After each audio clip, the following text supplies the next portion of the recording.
নমস্কাৰ ছাত্ৰ ছাত্ৰীসকল আজি মই ক্লাছ 5ৰ পাঠ নম্বৰ 3 কালি আৰু পৰিসীমা এই পাঠটো লৈছো কালি আৰু পৰিসীমাৰ আজি আমি উলিয়াম এটা সূত্ৰ তোমালোকক দেখাব বিচাৰিছো এটো চোৱা ইয়াত লিখিছে আয়তৰ ক্ষেত্ৰ বা কালি দিশ পূৰণ প্ৰস্থ বৰ্গ একক গতিকে আমি এটা আয়তৰ ক্ষেত্ৰফল বা কালি উলিয়াবলৈ আমি চেষ্টা কৰিম ইয়াত চোৱা পেজ নম্বৰ উলিয়াই লোৱা 36 ৰ পেজ নম্বৰ দিছে তোমালোকক চোৱা তলৰ চিত্ৰসমূহৰ কালি নিৰ্ণয় কৰা এতিয়া আমি কালিটো আগতে পাইছিলো যে আয়তৰ কালি এতিয়া আমি ইয়াত লিখিম তোমালোকে এটো কৰিবা এটো কৰিবলৈ হলে তোমালোকে লিখিব লাগিব ইয়াত মই লিখি দিছো চোৱা আয়তৰ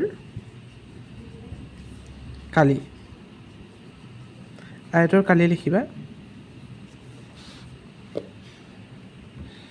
আয়তৰ কালি সমান কি আছিল দিশ পূৰণ প্ৰস্থ বৰ্গ একক ঠিক আছে এতিয়া যেহেতু আয়তৰ কালি এই বস্তুটো তোমালোকে জানি লবা আয়তৰ কালি বা ক্ষেত্ৰফল কেনেকৈ উলিয়ায় দিশ পূৰণ প্ৰস্থ বৰ্গ একক গতিকে আমাক এই চিত্ৰটো দিছে যে দিশ কিমান দিছে 8 সেমি আৰু প্ৰস্থ দিছে 5 সেমি গতিকে আমি কেনেকৈ উলিয়াম জান দিশ 8 সেমি গতিকে ইয়াত লিখিবা 8 সেমি পূৰণ আৰু প্ৰস্থ দিছিলে 5 সেমি এতিয়া আমি বন্ধনী চিন দিম এফালে বৰ্গ একক লিখি দিম বৰ্গ একক ঠিক আছে এতিয়া পূৰণ কৰি দিম চোৱা 5 লগত 8 পূৰণ কৰিলে কিমান হয় 5 8 গুণ 40 বৰ্গ সেন্টিমিটাৰ হৈ গ'ল এতিয়া এটো নিশ্চয় বুজি পাইছে যে আয়তৰ কালি সমান কিমান হৈছে 40 বৰ্গ সেন্টিমিটাৰ মানে এটো তোমালোকে বলবা 8 ৰ লগত 5 পূৰণ কৰি 5 8 গুণ 40 বৰ্গ সেন্টিমিটাৰ এনে ডাইৰেক্ট আমি পূৰণ কৰিলে পাও গতিকে যদি আমাক ধৰ কৰি দেখাব দিয়ে তেতিয়া হলে তোমালোকে এই ফৰ্মুলাটো ইউজ কৰিব লাগিব দিশ পূৰণ প্ৰস্থ বৰ্গ একক লিখি লবা তাৰ পিছত দিশৰ লগত প্ৰস্থ পূৰণ কৰি দেখাই দিবা নিশ্চয় এটো বুজি পাইছা নেক্সটটো আমি কৰিছো নেক্সটটো তোমালোকক দিছে এটো চোৱা আয়তৰ পৰিসীমা কি হৈছে দিছে আয়তৰ কালি উলিয়াবলৈ দিছে যে দিশ দিছে 3 সেমি আৰু প্ৰস্থ দিছে 9 সেমি গতিকে আমি এটো আগতে কৰিছো যে 3 9 গুণ 27 বৰ্গ সেন্টিমিটাৰ আমি ডাইৰেক্ট লিখি দিব পাৰো কিন্তু কৰিলে আমি কি কৰিম দিশ পূৰণ প্ৰস্থ কৰিম আৰু প্ৰস্থ কৰি পাৰি বৰ্গ সেন্টিমিটাৰ লিখি দিবা নিশ্চয় বুজি পাইছা এতিয়া নেক্সট এটা আনিছো এটো এটা দিছে চোৱা এটো কিন্তু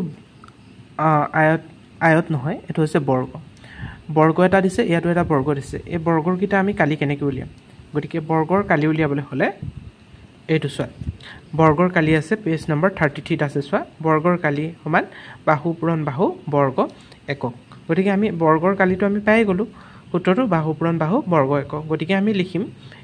ইয়াত চাও এই ছবিটোত কি আছিল যে 3 সেমি এপিনো 3 এপিনো 3 এপিনো 3 গতিকে আমি কি লিখিম বহি লিখিবা যে বৰ্গৰ কালি সমান বাহু পূৰণ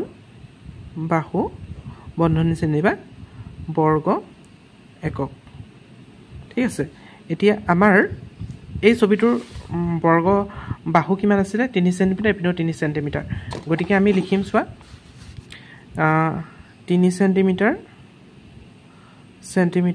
পূৰণ 3 সেমি বন্ধনী চিন দিম বৰ্গ একক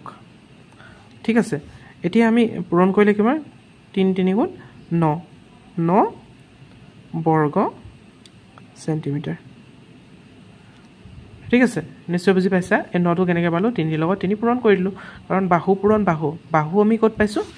এডাল বাহু 3 আৰু এডাল 3 দুইডাল আমি যোগ কৰি দিছো 3 3 গুণ 9 এয়া লিখিব পাৰা কালি 9 বৰ্গ সেন্টিমিটাৰ নিশ্চয় বুজি পাইছা তেতিয়া হলে আমি এইটো বৰ্গৰ কিমান হ'ব কালি এটো বৰ্গ উলিয়াব লাগিব এই 4 লগত এই 4টো পূৰণ কৰি দিবা 4 4 গুণ 16 গতিকে 16 বৰ্গ চেণ্টিমিটাৰ ইয়াত লিখি দিব পাৰে যদিহে তোমালোকক সূত্ৰ ব্যৱহাৰ কৰিব দিয়ে যে কৰি দেখাব দিয়ে তেতিয়াহ'লে তোমালোকে লিখিব লাগিব যে বৰ্গৰ কালি সমান বাহু পূৰণ বাহু সমান বৰ্গ লিখিবা বৰ্গ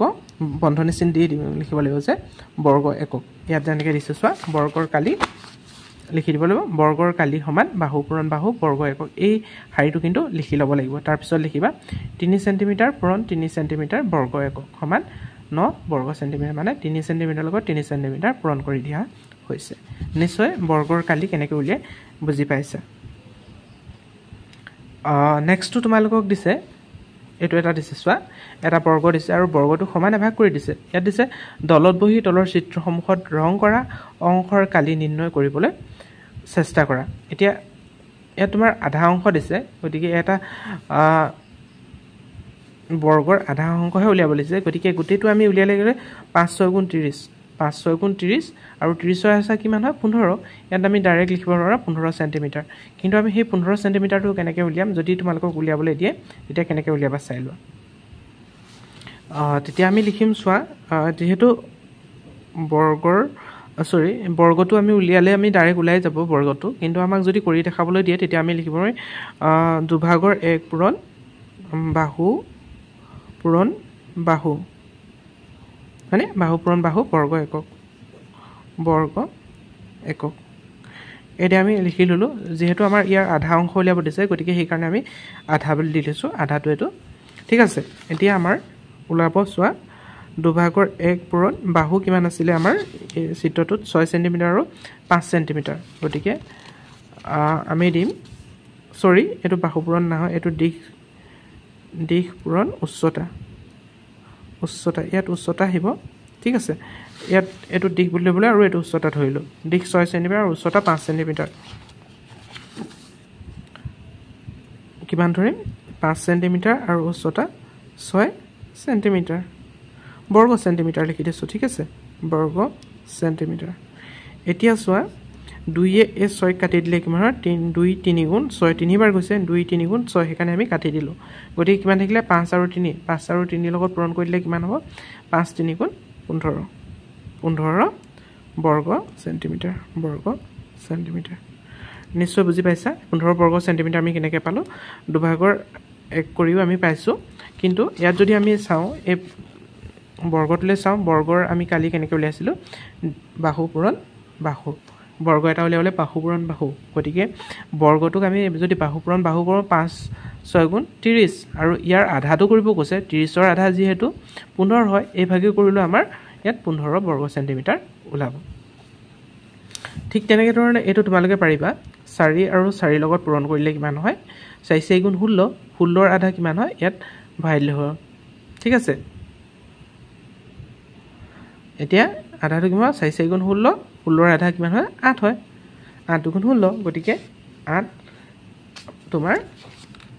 ইয়াৰ এইটোৰ ৰং কৰা অংশটোৰ কালি হৈছে 8 বৰ্গ চেণ্টিমিটাৰ আমি এতিয়া এইটো 8 হয়নে নহয় চাম ঠিক আছে এতিয়া আমি কি লিখিছিলোঁ দুভাগৰ 1 পূৰণ দিশ পূৰণ উচ্চতা এতিয়া দুভাগৰ 1 পূৰণ দিশ কিমান আছিলে 4 চেণ্টিমিটাৰ আৰু উচ্চতা কিমান আছিলে 4 চেণ্টিমিটাৰ এতিয়া 2 কিমান পাব 2 2 গুণ 4 2 লগত 2 পূৰণ কৰিলে 4 ওলায় গতিকে আমি কাটি দিলোঁ 2 2 গুণ 4 কিমান থাকিলে 4 আৰু 2 4 লগত 2 পূৰণ কৰিলে 4 2 গুণ 8 বৰ্গ চেণ্টিমিটাৰ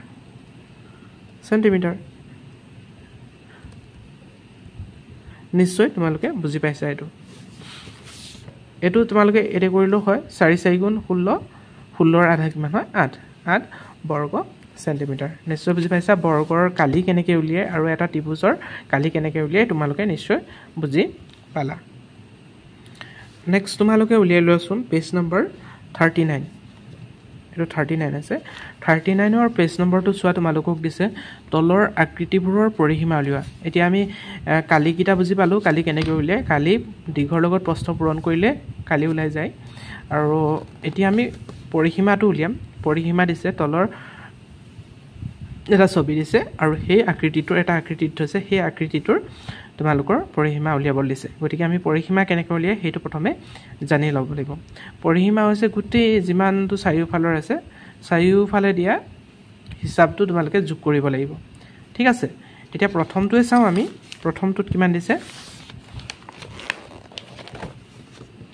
প্ৰথমটো আছে 4 সেন্টিমিটাৰ 10 সেন্টিমিটাৰ এইফালৰটো দিয়া নাই এইডাল দিয়া নাই এইফালৰ যেহেতু 4 সেন্টিমিটাৰ হয় গতিকে এইফালৰডাল কিমান হ'ব 4 সেন্টিমিটাৰ আমি ধৰি ল'ব লাগিব এটা 4 সেন্টিমিটাৰ আছে বুলি কাৰণ এইডালৰ লগত এইডাল সমান আছে 3 সেন্টিমিটাৰ এডাল 3 সেন্টিমিটাৰ দিছে এইডালৰ দিয়া নাই এইডালৰ কিমান হ'ব 3 সেন্টিমিটাৰ যেহেতু এইডাল 3 সেন্টিমিটাৰ আৰু এইডালো 3 সেন্টিমিটাৰ হ'ব গতিকে ইয়াত 3 সেন্টিমিটাৰ বুলি ধৰি ল'ব লাগিব এডাল 4 সেন্টিমিটাৰ দি দিছে 3 সেন্টিমিটাৰ এডালো 3 সেন্টিমিটাৰ ঠিক আছে এতিয়া আমি কেনেকৈ উলিয়াম তোমালোকে চোৱা প্ৰথমে কি আছে 4 সেন্টিমিটাৰ এটো তোমালোকে নিজে কৰিবা কাৰণ 4 সেন্টিমিটাৰ যোগ 10 সেন্টিমিটাৰ যোগ লিখি যাবা 4 সেন্টিমিটাৰ যোগ 3 সেন্টিমিটাৰ যোগ 3 সেন্টিমিটাৰ যোগ 4 সেন্টিমিটাৰ যোগ 3 সেন্টিমিটাৰ যোগ 3 সেন্টিমিটাৰ সমান কিমান হ'ব হিসাব কৰি তোমালোকে এই পৰিসীমাৰ ঠাইত ইয়াত লিখি দিবা ঠিক আছে নিশ্চয় তোমালোকে পৰিসীমাটো বুজি পাইছা পৰিসীমাটো কেনেকৈ উলিয়ায় এটো ঠিক তেনেধৰণৰ পৰিসীমাটো উলিয়াব লাগিব কাৰণ এইডালৰ পৰিসীমাটো মানে যোগটো দি থোৱা নাই গতিকে এইডালত 5 আছে গতিকে এইফালে 5 সেন্টিমিটাৰ হ'ব গোটেইখিনি যোগ কৰিবা যোগ কৰিলে যেটো ওলাব এটো ইয়াত ভৰাই দিবা ঠিক আছে এতিয়া এই পৰিসীমাটো নিশ্চয় বুজি পাইছা নেক্সট আমি আৰু তোমালোকক পৰিসীমা উলিয়াবলৈ দিছে গতিকে নেক্সট ভিডিওটোত আমি এইকেইটা সমাধান কৰিম 41 পেজৰ পৰা আমি সমাধান কৰিম যদি ভিডিওটো ভাল পালা লাইক কৰিবা আৰু চেনেলটো যদি প্ৰথমবাৰ আহিছা সাবস্ক্ৰাইব কৰিবা নেক্সট ভিডিওটো পাবৰ বাবে